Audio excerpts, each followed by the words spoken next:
States, the President of the Republic of Rwanda, and the President of the Democratic Republic of the Congo.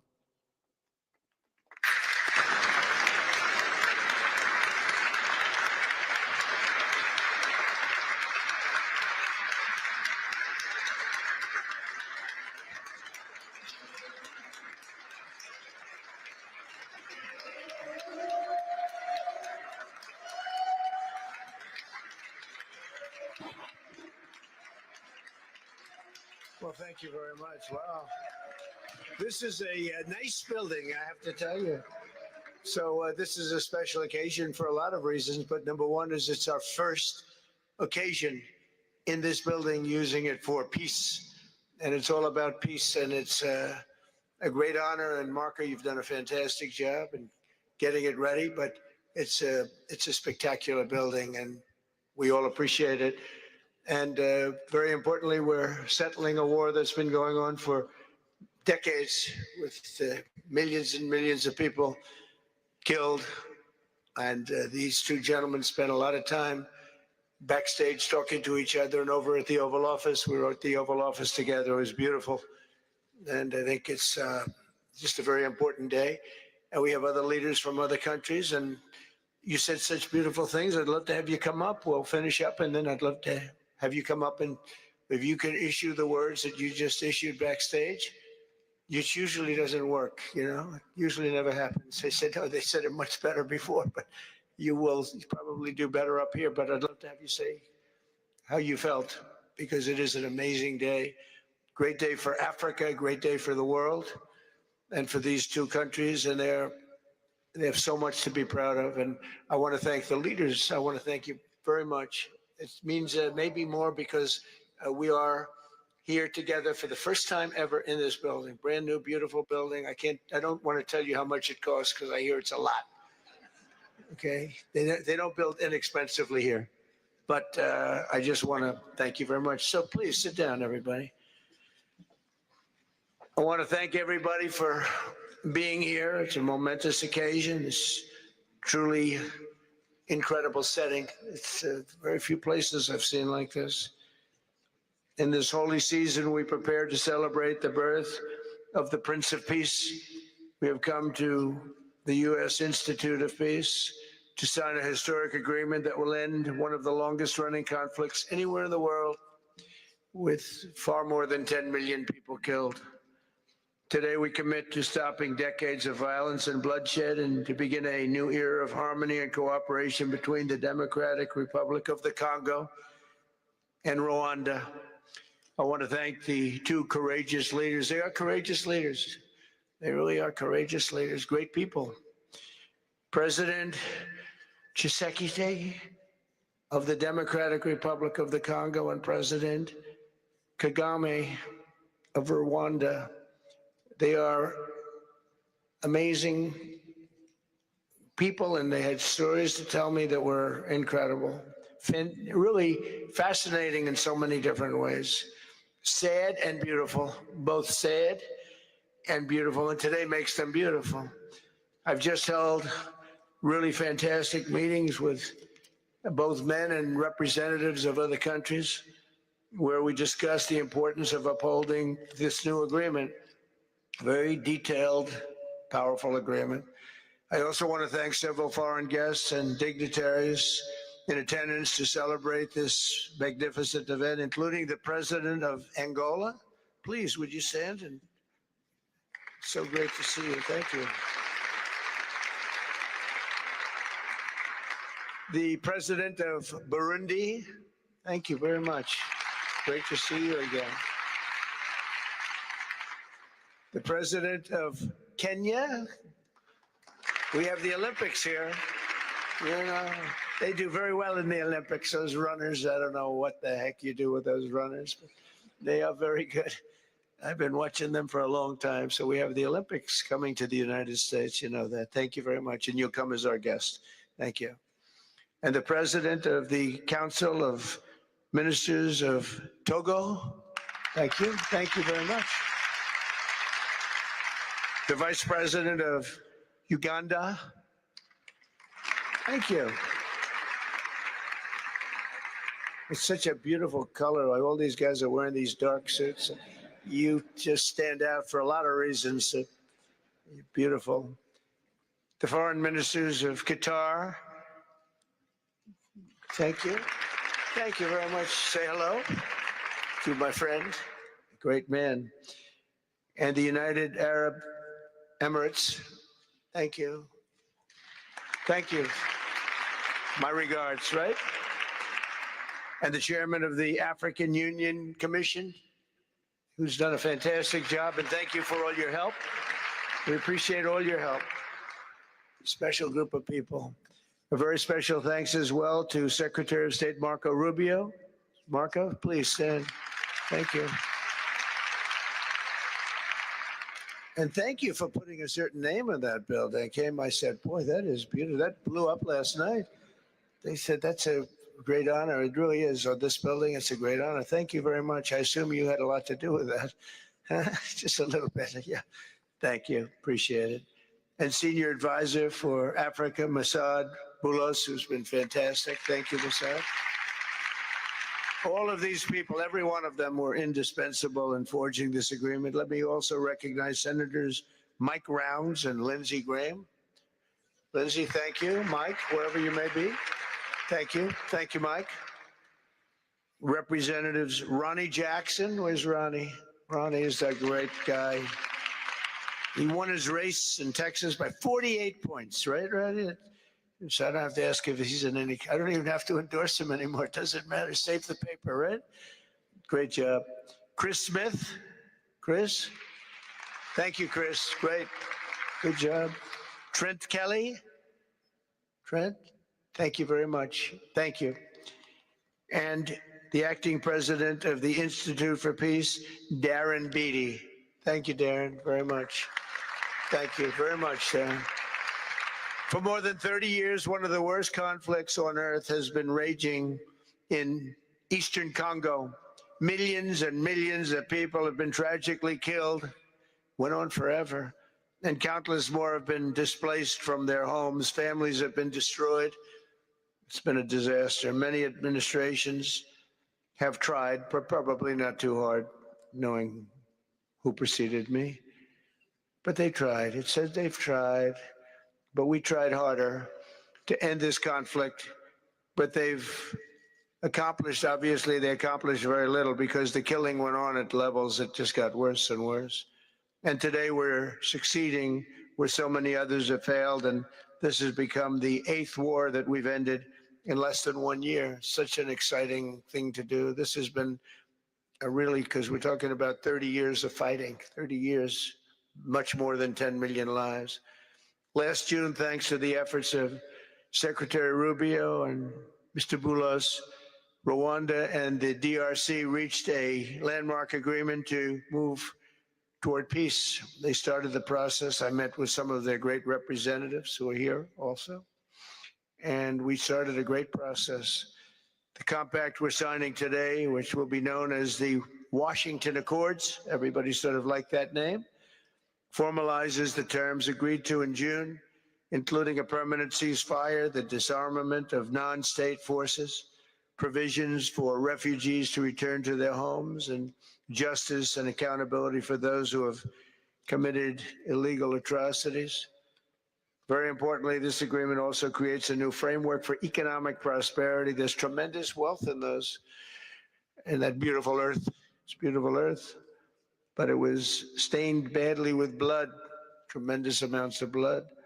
But in the region that will support a lasting peace, and the Democratic Republic of the Congo and Rwanda have agreed to more closely integrate their economies with each other rather than fighting. And they'll be doing that. And these two gentlemen are very smart, and I think they liked each other a lot. I spent time with them. I think they like some people may be surprised. I really do. I think they've spent a lot of time killing each other. And now they're going to spend a lot of time hugging, holding hands, and taking advantage of the United States of America economically like every other country does. So they're going to do very well. But they do have some very valuable things. They're going to have a lot of money. and a lot of success. And I think they're going to get along really well. So I hope so. Thank you very much. Look at them. Look at the way they love each other. Thank you. So I have a lot of confidence in both leaders. We'll keep these commitments. I know they're going to keep them and follow through on the agreement and create a much brighter future for the people of their countries and their heroes within their countries because of today. This is a big story. And so much is being written and said. All of the newscasts have it at the top of the list. And they are heroes, and we want to keep it that way. Today, the United States is also signing our own bilateral agreements with the Congo and Rwanda that will unlock new opportunities for the United States to access critical minerals and provide economic benefits for everybody. And we'll be involved. We're sending some of our biggest and greatest companies over to the two countries, and we're going to take out some of the rare earth and take out some of the assets and pay, and everybody's going to make a lot of money. These are just two of the many new agreements related to mineral supplies that my administration has achieved this year, including with Australia, Japan, Kazakhstan, Malaysia, South Korea, and many other countries. With all of these agreements, we're forging new economic security partnerships that protect the interests of America and our friends and partners, and a core feature of my administration's national security strategy, a big part of which is the tariffs. We're taking in trillions of dollars in tariffs. Nobody's ever seen anything like it, and it's given us really great national security. We'll be paying down debt. We'll be making distributions to people, and we're really doing a job.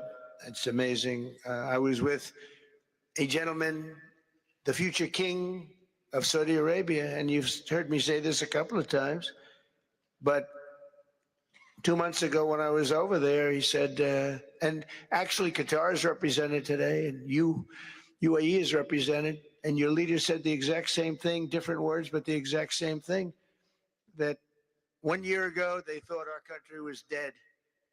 And now our country is the hottest country anywhere in the world. We're the hottest country anywhere in the world. Nobody's ever seen anything like it. We have over $18 trillion. That's just in 10 months. Pledged or being invested or pledged to be invested in the United States. Think of that, 18 trillion. The highest amount we've ever had is 1.5. Under the Biden administration, they did much less than 1 in 4 years. Think of that. So they did less than 1 trillion in 4 years. We have 18 trillion in 10 months. It's going to be much more than that, too. No other country in history has ever been close, no matter what country you pick. So I want to thank you again, everybody, for your great vision. And I want to thank the people, especially the people that we named. Some of the others that unfortunately we didn't name, we just couldn't do that. But for your vision and for your courage, because it's made it possible to begin healing old wounds and transcending past differences and creating a future where every child of God can live in dignity, prosperity, and peace. And these are two very good men, and they're two potentially very strong countries. I'd like to now invite President Kagame to come up and say a few words. It's Rwanda. And then, if I may, President of DRC, who really is doing a great job. These are two men that are doing a great job. And again, they are so respected because of what they're doing today and the mission that they've really, I think, accomplished. And we'll see how it all works out, but I think it's going to work out really great. They want to get on to other ways of living for their people, and they're great leaders. Thank you very much. Please, Mr. President, thank you. Thank you very much.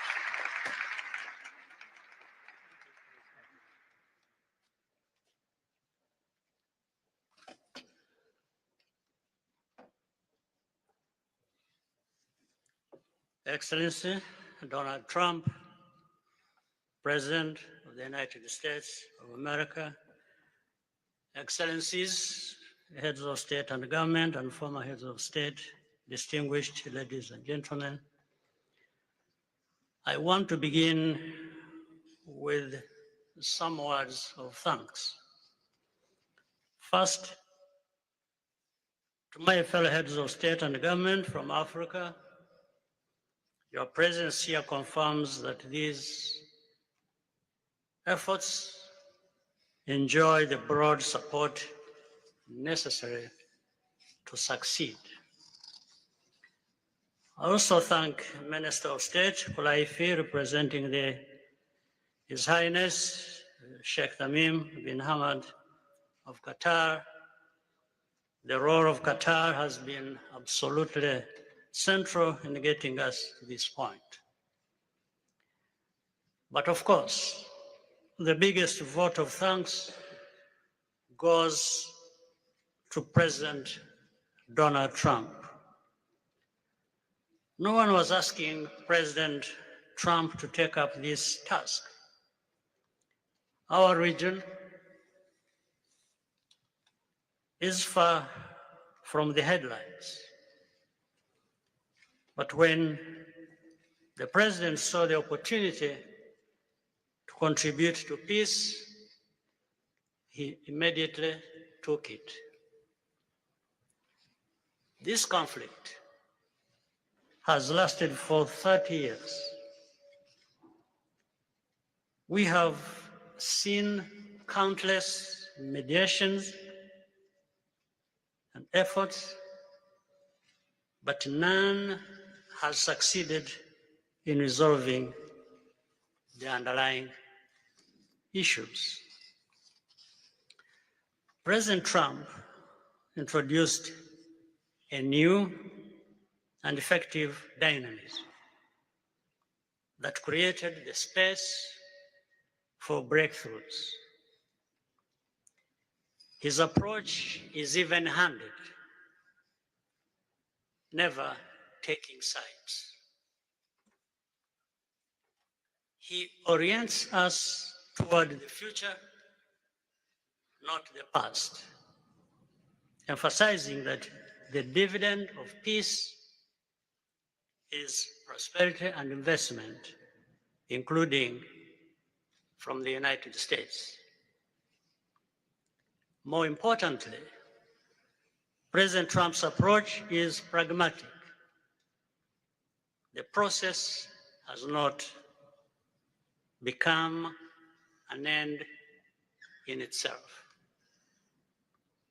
All of these elements filter down to his dedicated team, and here I want to single out Secretary Rubio and Masad Boulos for special appreciation. We would not be here today without their efforts. And as a result, we have the clearest and most viable path forward that we have ever had. These accords provide everything needed to end this conflict once and for all. If this agreement falters and things do not work out as they are supposed to, the responsibility will not lie with President Trump, but with ourselves. It's up to us in Africa, working with our partners to consolidate and expand this peace. There will be ups and downs on the road ahead. There is no doubt about it. Rwanda, I know, will not be found wanting. I can assure you of that. Our only objective is and has always been for our country to be safe and secure after having endured so much tragedy. We now only want to look forward in confident expectation of a prosperous and stable future. Mr. President, Excellencies, I thank you for your kind attention.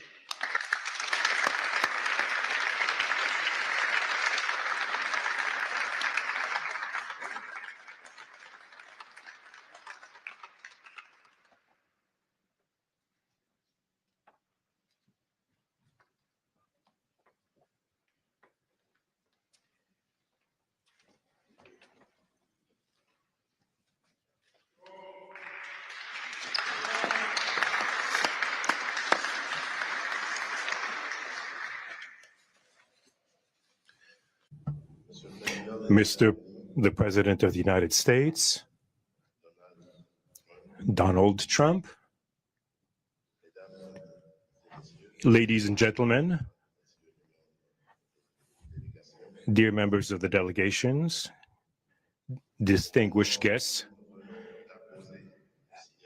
as we have just placed our signatures at the bottom of the joint declaration enshrining the Washington agreements for peace and prosperity, I do feel, on behalf of the people of Congo, a deep gratitude and clear hope.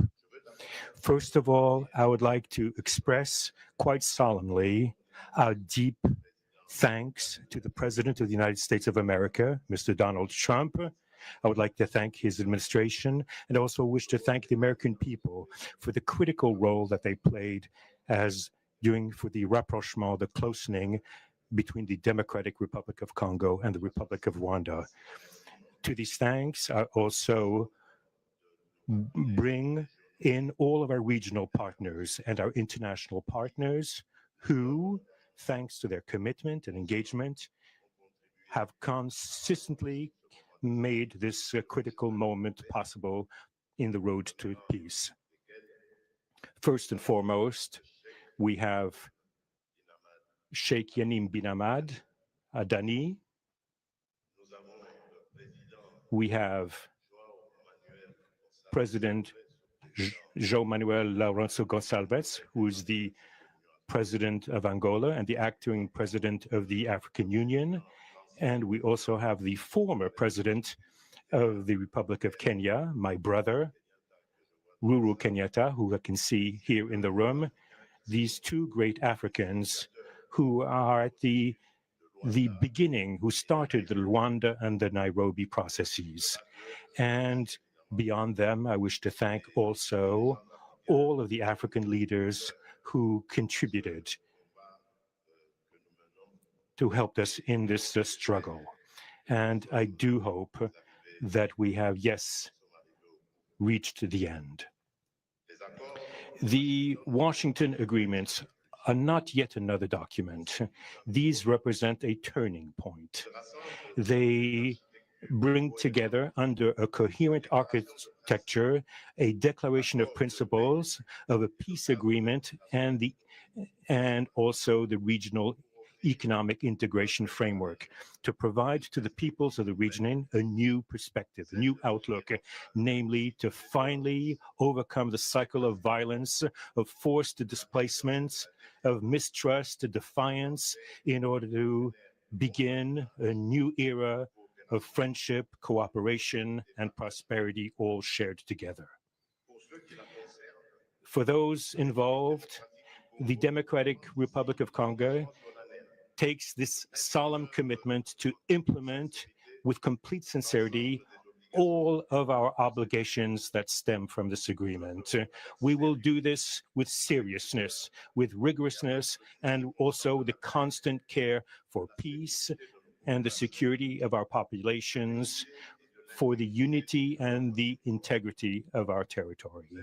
We do hope that thanks with the same seriousness that the Republic of Rwanda will also respect fully the letter and the spirit of the commitments made here in Washington. We are reaching out for a peaceful cooperation based on mutual respect, non-interference, and the joint struggle against the armed groups, the end of all support to negative forces, and the beginning of fair prosperity on behalf of our two populations. I do believe this day is the beginning of a new path. A demanding path, yes, indeed, quite difficult, but this is a path where peace will not just be a wish and aspiration, but a turning point. The Democratic Republic of Congo will fully play its part with dignity, with consciousness and consistency, and with the support of our partners. We will remain watchful, vigilant, but not pessimistic. We'll be clear-eyed, but resolutely optimistic. These Washington agreements for peace and prosperity must be for our peoples a symbol of an irreversible commitment to turn the page of confrontations and to open a new era of cooperation and sustainable peace throughout the region. Thank you.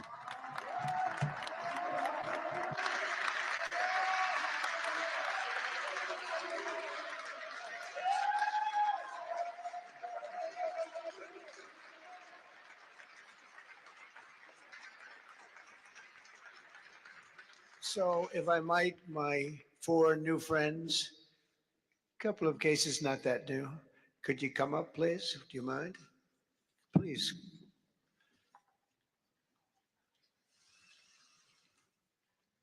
They represent so many and so well, so I just want to thank you very much. Good.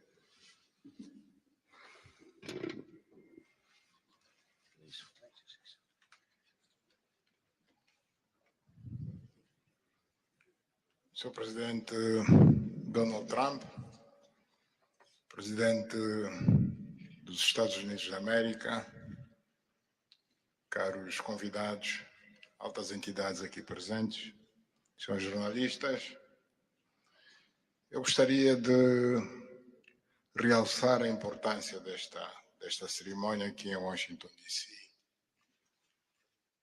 que vai finalmente pôr fim a um conflito que, como já foi dito, dura mais de 3 décadas. Não são exatamente 30 anos, mas mais do que 3 décadas. Um conflito entre irmãos,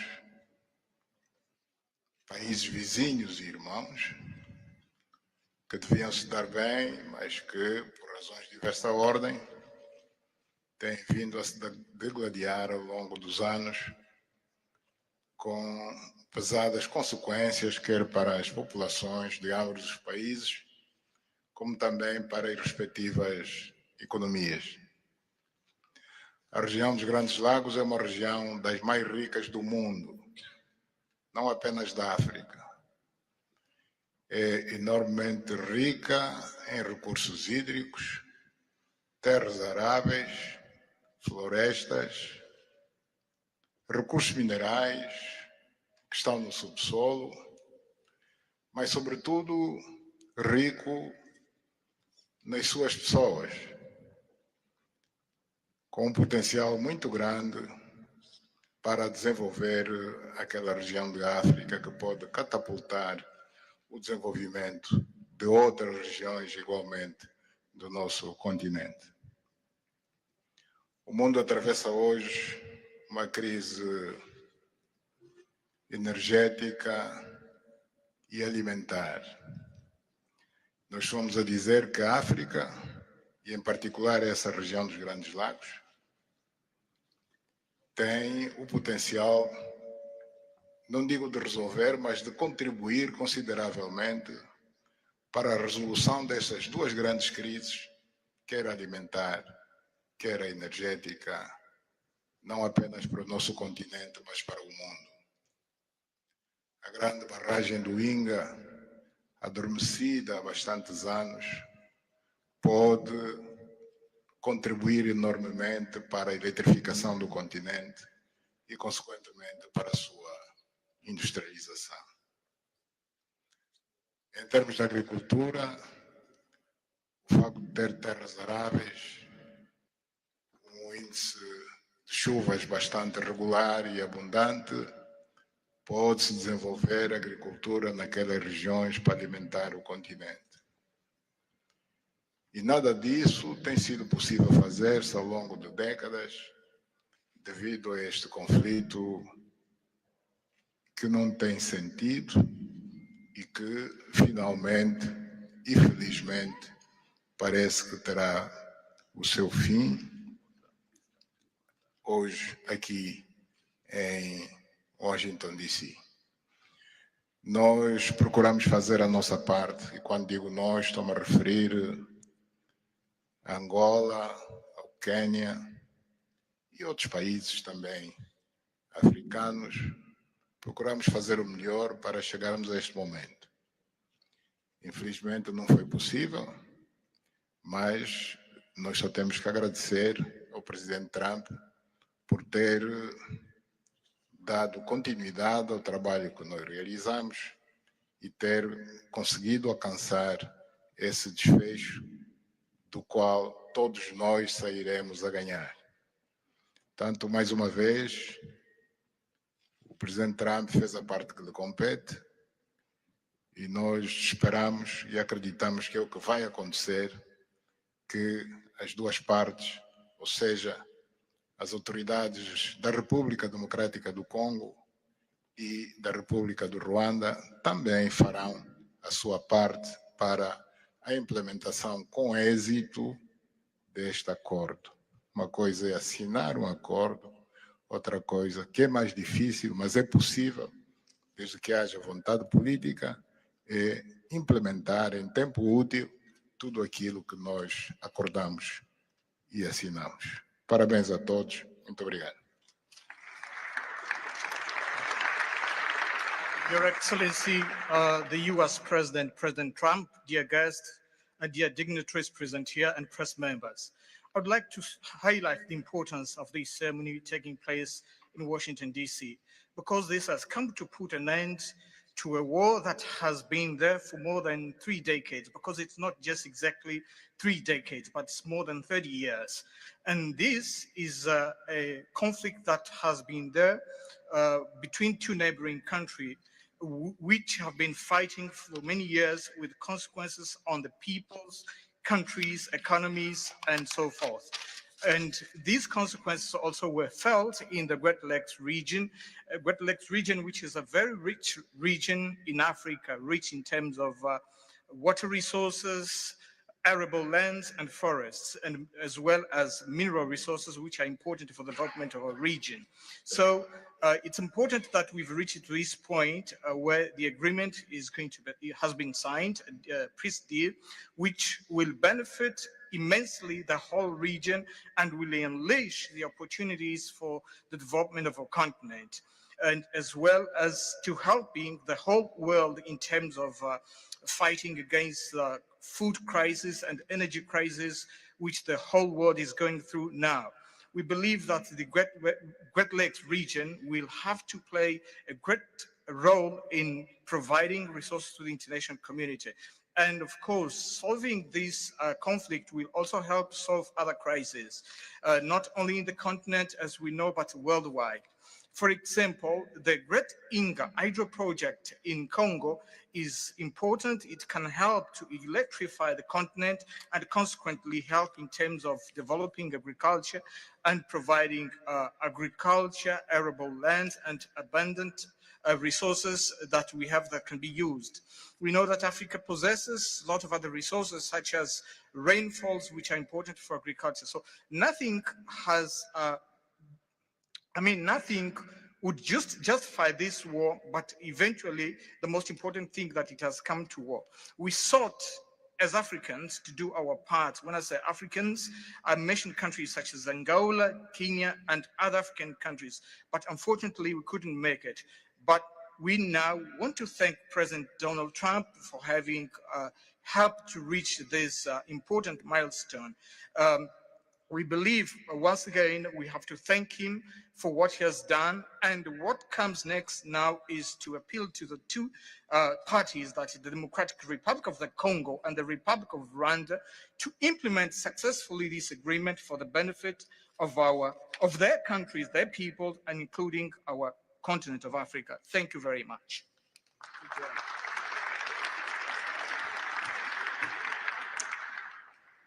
Your Excellency, President Trump, fellow heads of state, today's signing of the Washington Peace Accord for Eastern DRC is not merely a monumental diplomatic milestone. It is a decisive act to end a devastating conflict that has scarred the region for decades. Mr. President, what you have achieved is not only transformative, it is consequential and historic. This conflict has destroyed livelihoods, destabilized our region, and threatened the future of the entire Great Lakes African continent. Today's achievement culminates a relentless regional effort anchored by the foundational work of the East African Community and SADC, and today, this Washington process. The coordinated Nairobi, Luanda, and Washington process has created the essential pathway that brings us to this pivotal moment. We would like to extend our gratitude to President Tshisekedi and President Kagame for their leadership during this process. Reaching this point was made possible by the unparalleled consequential convening power of the United States and President Trump's resolute and focused commitment to global peace. Your clarity, Mr. President, of purpose and ability to rally stakeholders together has brought us to this point. We therefore extend our profound gratitude to President Trump, whose bold leadership has been instrumental in delivering this breakthrough. Our presence here, Mr. President, as regional leaders, is a testament of our collective resolve. We will spare no effort to ensure this agreement is fully realized, mobilizing every resource and partner to secure peace and unlock the region's immense economic promise. The protracted conflict on our continent continues to hold back Africa. Our current 3% share of global trade is stark evidence of how far this war has held us back. A peaceful Eastern DRC can unlock one of Africa's greatest economic opportunities. Our vast resources, the young talent that we have, connected through our regional infrastructure and the Africa Continental Free Trade Area, can ignite an unprecedented transformation. A peaceful and integrated Great Lakes region will accelerate innovation, predictable government reduces risk, harmonized regulation lowers costs, and open borders increase trade, attracting value-added industries to our continent. For too long, Africa has exported raw materials only to import refined products at great cost. Our regional economic integration framework, Mr. President, that you have spoken to here, will build value chains in minerals, manufacturing, and agri-processing, creating jobs and creating wealth. The Great Lakes region stands at the threshold of a new era. Peace will open doors, integration will guide us, and private sector dynamism will propel us forward. In conclusion, as we celebrate progress in the DRC, we must not look away from other crises. I want to ask you respectfully, Mr. President, that in your quest for global peace, to support efforts to resolve the humanitarian catastrophe in Sudan. I thank you.